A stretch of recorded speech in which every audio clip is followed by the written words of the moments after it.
guys, hope you're doing okay. We're at the end of week 8 of taking 150 milligrams of sertraline to treat MDDS, PPPD and CPTSD. I don't know if you saw my video yesterday. I met up with Yvonne, which was really nice. She has PPPD. She's had PPPD for 7 months. I won't tell you about her personal story because that's personal, obviously, but she's moved to Margate, which is she's about a 5-minute walk from where I live in there. So so we met up and had a decaf coffee. It was really nice to meet someone who I knew really understood, and you know, obviously we're a very small community, aren't we, and we could speak the same sort of language. Like, we was talking about IFS, we were talking about so many things, you know, psychophysiological disorders, you know, which anyone else that you talk to, they're just like, what? Can you just speak in plain English?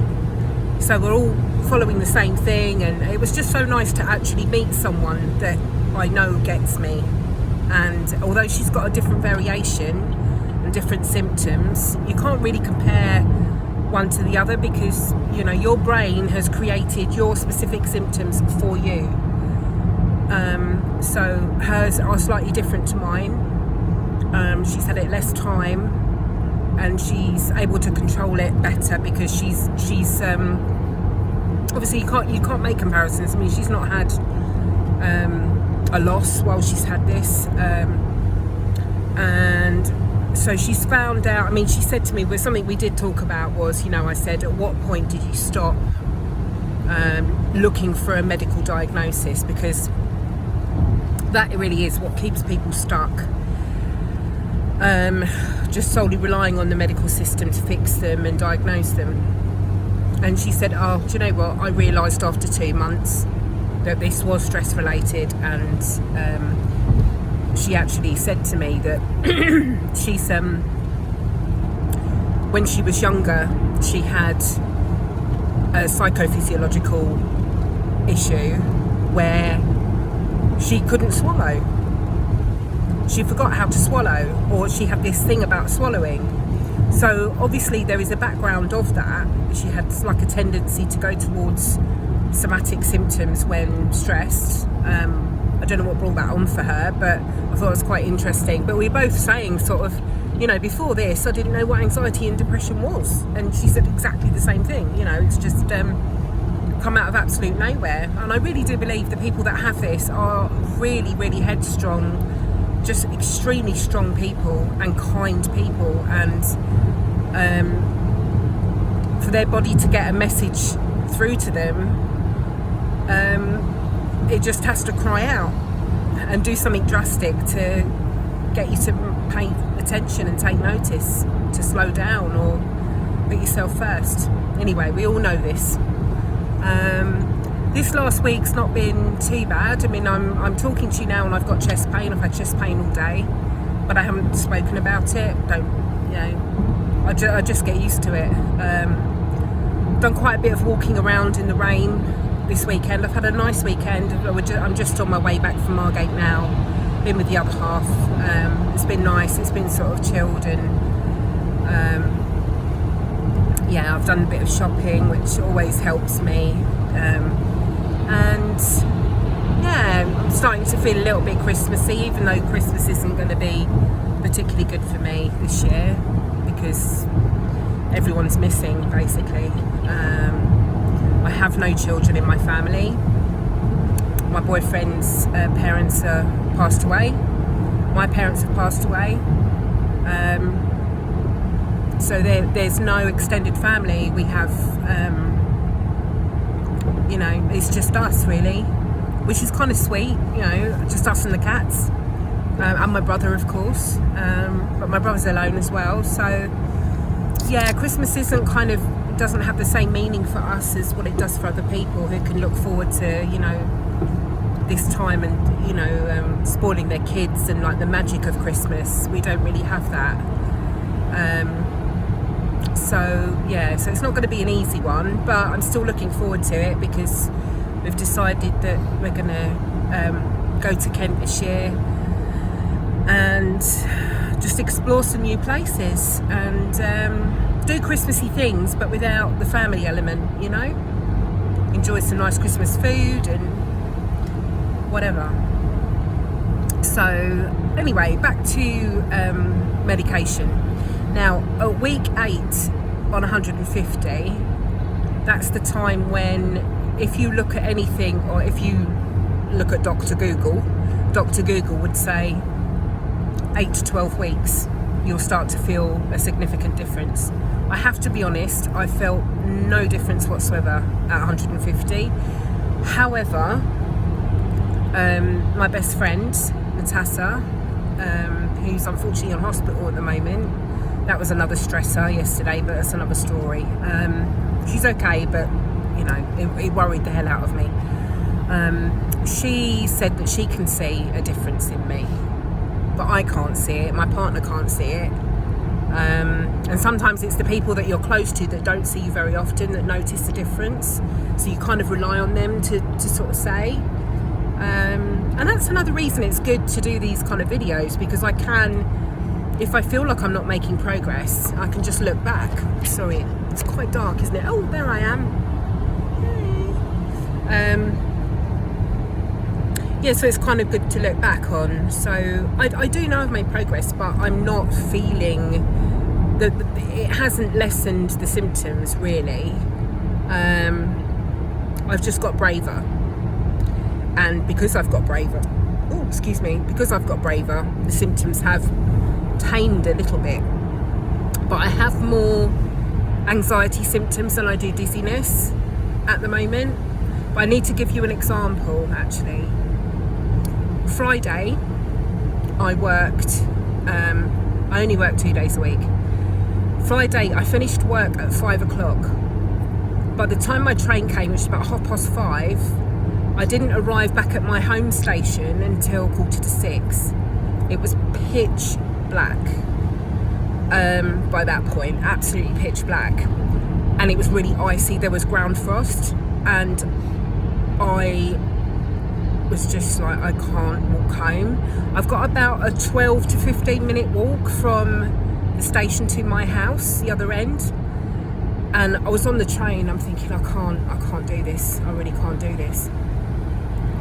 And I rang my other half and I said, I'm so sorry, can you come and get me from the station, because I'm on the train now and I know I'm not going to be able to walk home. And as I got off the train, I was holding on to things. Now that's weird, because I have more MDDS type symptoms, so it's that sensation of internal movement, not even dizziness. It's just it's like a rotation when I'm still and seated. I don't normally get it when I move, but this was again an anxious thing where I know that my vestibular system, according to my physiotherapist, she said I'm visually dominant, so my ears and my sense of touch aren't working properly. They're not communicating properly to help me balance. So if I don't have the light, and it's obviously icy underfoot, who's not going to be anxious? I thought, there's no way. I mean, I could probably walk through the high street, but it starts to get a lot darker because it's kind of like a countryside village that's not that well lit. You take these things for granted when you're well, don't you? But when you're dizzy, you need that light. And I just had to bring him, and he picked me up from the station. So that sort of set me off in quite a bad, and I actually cried. I was holding on to the stairs of the railway bridge, like the steps going up, just hanging on, scared to move. And at that point, I felt so incredibly vulnerable. And I just thought, what have I become? What is this? And I realised my vulnerability, and I just started crying.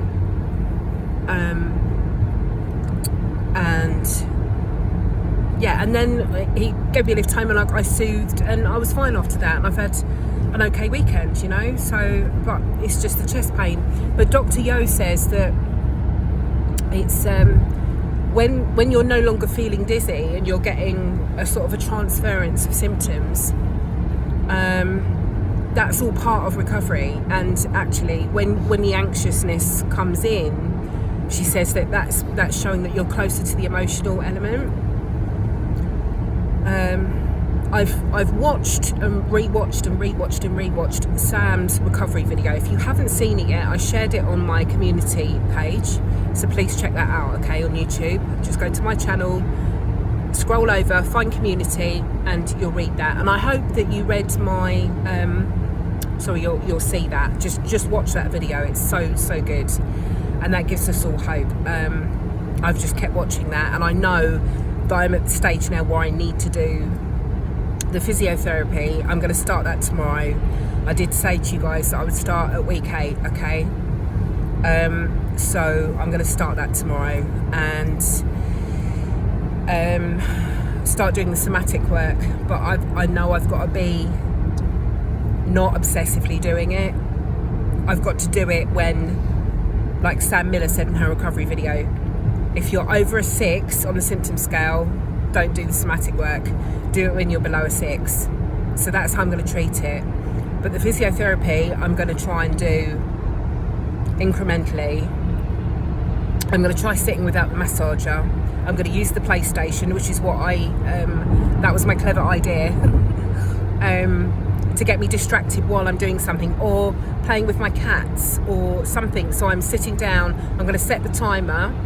I'm going to try and sit down without that massager for longer and longer time, and I'm going to take you guys with me on the journey, because ultimately what we have is a phobic response. PPPD used to be called phobic postural vertigo. So I am being very brave, but I am a brave person normally. But yeah, these symptoms are overwhelming. But the thing that Sam Miller said in her recovery video was, however much you feel like the symptoms are going to swallow you, they never will. You know, you just have to let them exist, and then soothe. And you know, I've got to just try, because I've been so distracted with everything going on with my dad, my brother, you know, all the things that I've had to sort out.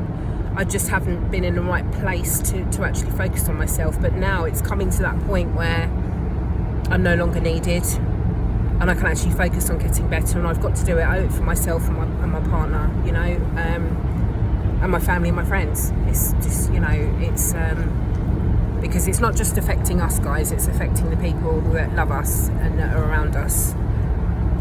So that should be a good reason to do it. If you can't even do it for yourself, do it for them, you know. Anyway, so yeah, that's the plan. Did you see I wrote a letter to you all, and I put it on the community page as a post? So again, check out my YouTube channel, scroll across to community, and then you'll see it.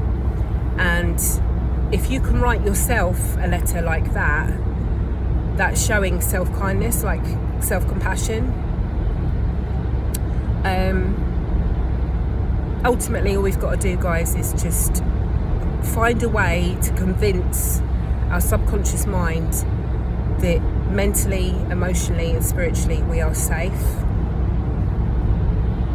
Choosing how we respond to our symptoms, and then shifting our attention towards life. That's what we have to do. So I'm going to start physiotherapy tomorrow. I may or may not record that. I might do, because it might be good to have you with me, even though you're not physically with me. You are, I know you are, because you're watching, you're responding to me. We are in this together. And I'm just going to, I may do that tomorrow. So, I'll see you then. Anyway, love you and leave you, and I hope you're okay. If you're not, reach out, and please, I'll speak to you tomorrow. Okay, bye.